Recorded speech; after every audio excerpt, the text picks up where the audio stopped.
Hello, everyone. I'm Dana Perino. This is a Fox News alert. A terrifying ordeal in the skies at 30,000 feet. A Southwest Airlines jet blew an engine today midair while on its way to New York City, leaving an opening in the plane that nearly sucked somebody out. One passenger is dead. Julie Banderas joins us from our newsroom with the full story. Julie. Yeah, that's right. One person dead, several others injured on board this Southwest Airlines jet. The engine actually exploded in midair, 30,000 feet in the sky. The flight from New York to Dallas made an emergency landing in Philadelphia this morning. And in the thick of it all, a harrowing rescue in midair. There are multiple reports. Witnesses saw a piece of shrapnel from the engine blow out a window, and a female passenger was then partially sucked out of that window hole before her fellow flyers scrambled to her rescue. She unfortunately later died, still unknown what her injuries were that caused her death, sadly. But listen to one passenger describe his horror story. Totally surreal. I have my wife is in her third trimester, our first child. So I spent a lot of my time trying to articulate what I wanted my final words to be to my unborn child. To my wife, to my parents. Unbelievable. The FAA says the emergency landing on Flight 1380 happened at 11:20 this morning after the crew reported damage to one of the aircraft's engines, the fuselage, and a window. Passengers are seen exiting the plane using those air stairs. Some of the passengers have been sharing their harrowing stories on social media, such as Marty Martinez. He briefly, in fact, went live even on Facebook. And there you see him wearing an oxygen mask. And in his post, he wrote this: "Engine exploded in the air and blew open window 3 seats away from me." Imagine that, being one of his friends on Facebook reading that. He says the explosion injured a female sitting in the seat next to the window. The plane departed from New York's LaGuardia Airport. Tracking data from FlightWare.com shows the flight was heading west over New York's southern tier before abruptly turning toward Philadelphia. But Dana, when you look back at these pictures, you have to wonder how incredible and how many heroes were on board that plane. Not just the pilots to land that thing with one engine, but the crew members and the passengers on board that tried to save this woman. Sadly, she later died at the airport, the hospital. Julie, is that confirmed it was the same woman? We do believe that is the same woman, but we don't know exactly what the cause of her death was. Okay. But we do know that she was hit in the head by shrapnel. So we don't know if she was conscious or not when she was actually sucked through the hole of the window. It's a very horrifying story. Thanks, Julie. We appreciate your reporting. So, Kimberly, the NTSB is on the ground. It is the first passenger fatality on a U.S. airline since 2009. Can you imagine? Pretty good track record. Pretty good track record. Very sad. You know, obviously our thoughts and prayers go out to the family of the woman who is deceased with that, the reporting that Julie just did. But, you know, obviously the airplanes are safe. I mean, people say generally flying is safer even than driving, but sometimes these type of catastrophes, unforeseen, can happen. But what you see here again is the human spirit, people jumping in, trying to help one another, and then thoughts and reflections about, you know, your life. We get up in the morning and we expect that we're going to go to bed that night. Just gives you a bit of pause to say sometimes totally random things can happen out of the blue and in the blue.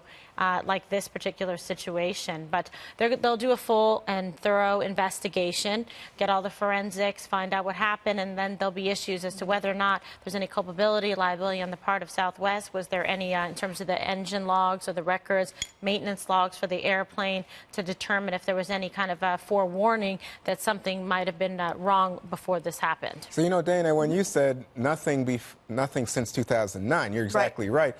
But, you know, for me, as a frequent flyer gambler, I always think if I get on a big plane, I'm not going to have a problem. The small planes, we go back to 2009, there was a small plane, I think, that had an de-icing problem in Buffalo.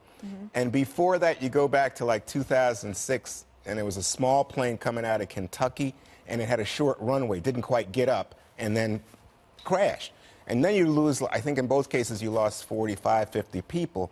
In this case, you're on a big plane, a Boeing 737. They never have problems. I don't know when the last time an engine exploded, but you never hear of this. This is really an extraordinary event for people who fly airplanes, because we all think American aviation is so safe, and the big planes never have a problem. People worry about props. Right, Planes. it's the little planes. I don't Yeah. like getting on the little planes, but this is a big one.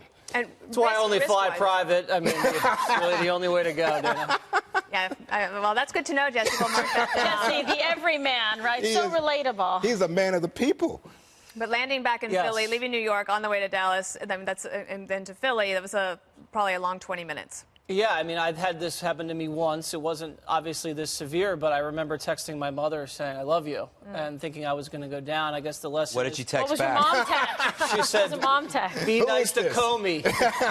And, I guess maybe one of the lessons is when they're doing the safety demonstration to pay attention. Because if you're in the exit row and you don't know what you're doing or you don't know how to operate your air mask, that's very important. It looks like there were a lot of heroes out there. You take safety for granted when you fly in this country.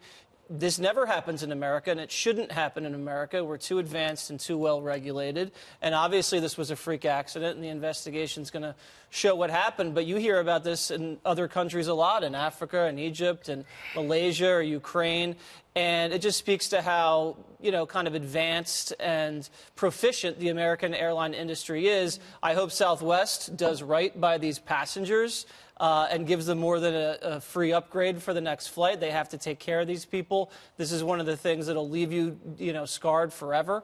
And the stock price has taken a huge slide today. It recovered a little bit. But Southwest, it's ranked really high, according to the other airlines. But at the same time, they've had a lot of PR disasters. They've had computers crash. They've had these emotional support dogs bite people. They've had fights. They've had to drag women out. They were fighting and kicking and screaming. They serial overbook flights. They don't do that anymore. So hopefully Southwest can recover from this, and all these people, I hope, are recovering too. Greg, one thing that's really different now than even since 2009, this last time that there was a fatality on a plane, is that social media now allows you to actually be experience it and to see it and to, as Julie was saying, that's quite harrowing, but we wouldn't have known any of that before social media. Yeah, and we probably wouldn't have led with it because I don't think we should have led with this story. Oh, I boy. mean, there are 40 million flights a year. There wasn't a single commercial jet fatality in 2017. But you can't lead a show with flights that land safely because that's boring. But to your point, which is a very good point, because you have the video and stuff that makes it more interesting.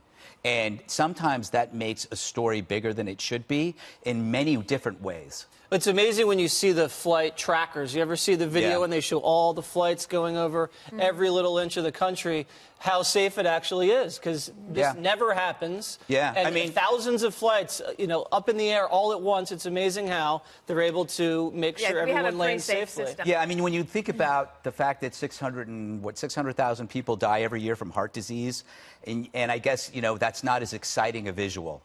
No, but there's something serious here, which is my old boss, Ben Bradley at the Post, used to say, we don't cover all the safe landings at national That's my airport. point. And that's your point, and I understand it. But at the same time, to understand what happened with someone in a window seat who is being pulled out of the window while the plane is in the air, Greg, and other people are over there, and they're, according to the accounts on board, she was bleeding. There's blood all over. I mean, that's a pretty wild experience. I understand. What happens, Kimberly, from the legal standpoint, from the Southwest lawyers, NTSB lawyers, et cetera, and also possibly for the passengers?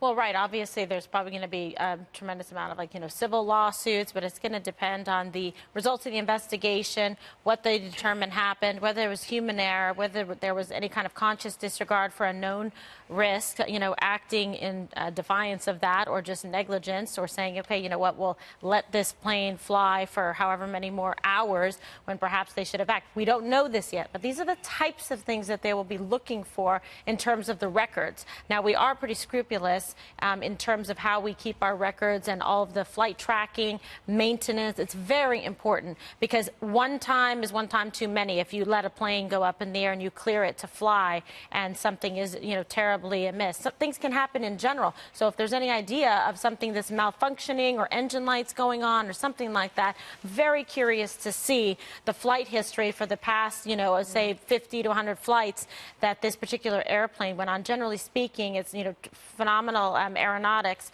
for a 737, and they've been proved to be very reliable, have a tremendous safety record. So now we'll have to see what went wrong here and how Southwest can improve upon it. They do a lot of short flights, quick commuter flights, that type of thing with their airplanes.